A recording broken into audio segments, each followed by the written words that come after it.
Саламатсыздарбы, кабарлардын күндүзгү чыгарылышы менен тааныштырып, түз эфирде мен Альбина Жолоева.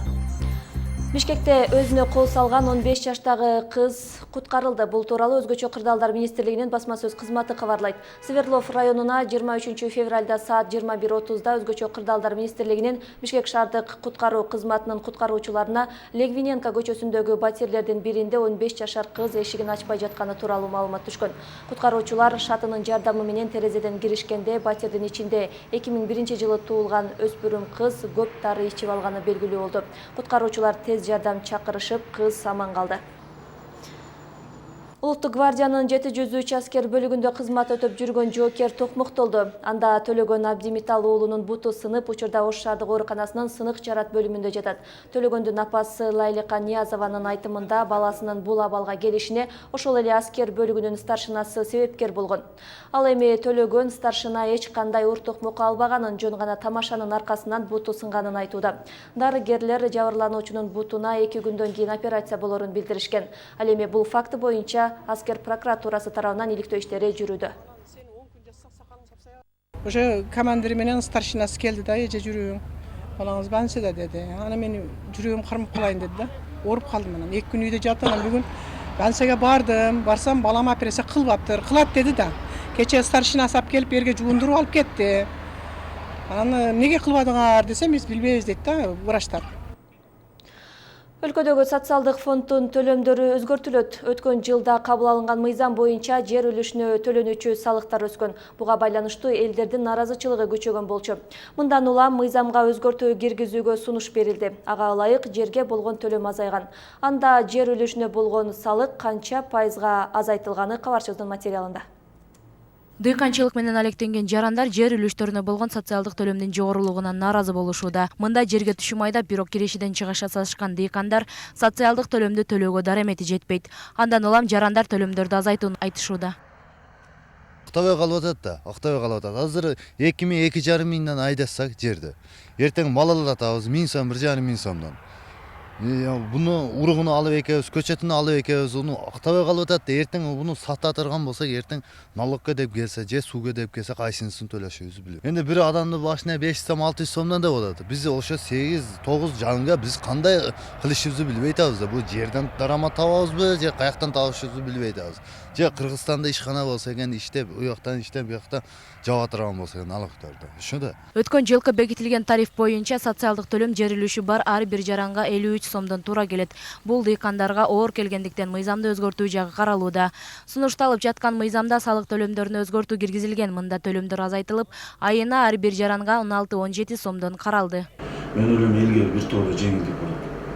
Бир тоолуу жеңилдик. Ошондо 20 соттуктан баштап эсептелет. Башталганда эле 2 гектардан баштап туруп тариф эсептелет. 2 гектарга чейин жер үлүш алгандар баардыгы нааразы болуп атканда, биз жерибиз 10 соттук болсо, 5 соттук болсо, же болбосо 50 соттук болсо, неге биз 2 гадан төлөшүбүз керек?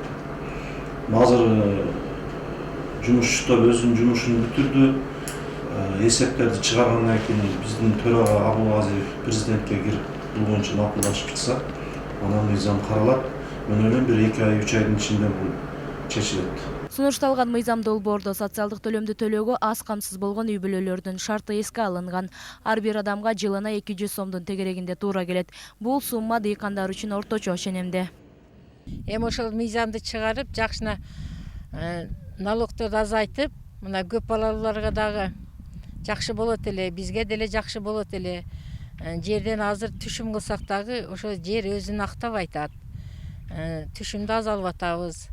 Шу налогун мүмкүн болсо азайтышын мен суранамын. Учурда жерге болгон төлөмдөргө мораторий жарыяланган. Ошого байланыштуу элден жер үлүшү үчүн социалдык төлөмдү жыйноо убактылуу токтотулду. Президентке жиберилген сунуш каралып, коомдук талкууга коюлат. Мыйзамга өзгөртүү киргизүү жагы чечилгенден соң гана жер үчүн салык жыйнала баштайт. Кылымжан Азамат кызы, Арген Калыбек уулу, Ынтымак. Теманы толуктай. Баштапкы тариф боюнча социалдык төлөм 30 соттук жер үлүшүнө жылына 1500 сомдон туура келчү. Кылымжан, айтсаңыз, мыйзамга чынында эле өзгөртүү киргизүү керек беле? Ал мыйзамдын кандай кемчиликтери бар эле? Өткөн жылы кабыл алынган мыйзам орточо айлык маянага салыштырганда реалдуулукка дал келген эмес. Мыйзамга өзгөртүү киргизүү негизинен элди социалдык чыңалуунун алдын алуу максатын көздөйт. Экономисттердин баамында азыркы сунушталып жаткан сумма базардагы баадагы реалдуулукка дал келет.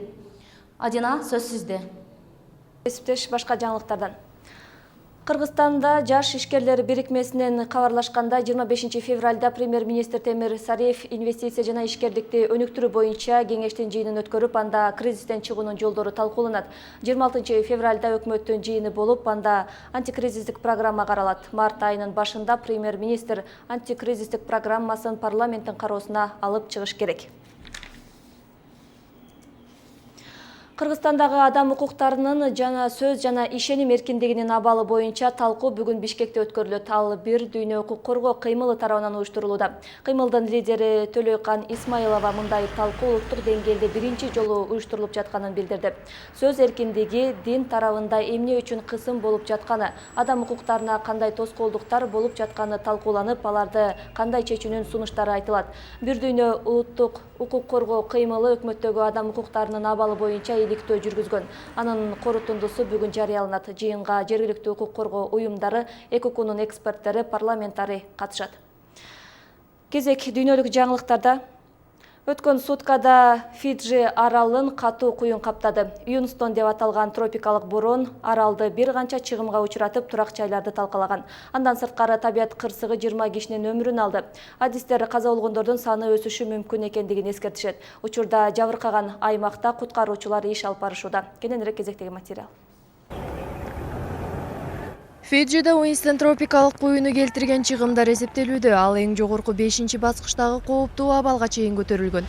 Метеорологдордун айтуусунда бул кырсык тарыхта болуп көрбөгөндөй күчтүү болду. Бороон чапкын аралда өткөн суткада катталган. Анда шамалдын ылдамдыгы борборунда саатына 230 чакырымды түзгөн.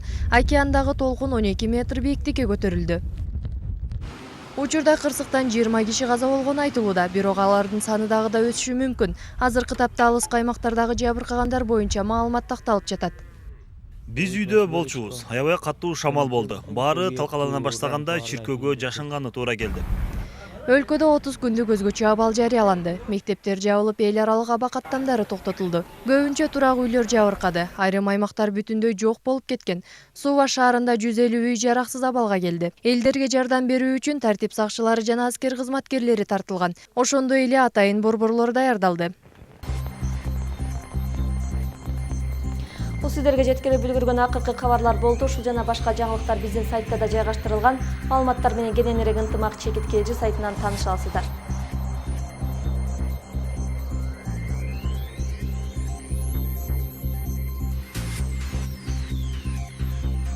Мен болсо сиздер менен коштошом. Саламатта калыңыздар.